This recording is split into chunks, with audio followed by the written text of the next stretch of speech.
Let's take our GGPLOT chart to the next level by adding a logo. Adding a logo like this can make your chart look more professional. So let's see how we can do that. We would need some libraries. So we'll have ggplot2, ggtext, and glue. In this example, we will use the ggtext library to put our logos. So let's select a logo file first. So I've already created a simple logo. Now let's make use of this and start creating our charts. So here we go. It's a GGPLOT chart and I'm using the diamonds data set.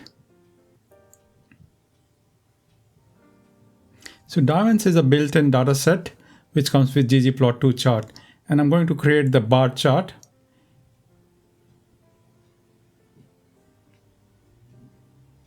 So we use the element_markdown command, which allows us to put HTML text in our title. And that's what we'll use and place our logo in the title.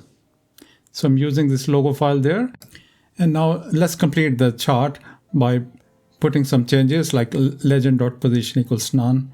Just give a caption and scale fill where it is, option equals plasma. So this is the complete script. Now let's run this script. And we get a chart which has a logo at the top. The ggtext can do a lot more by adding HTML features in your title, subtitle, and other areas of your chart. We can cover that in our next video.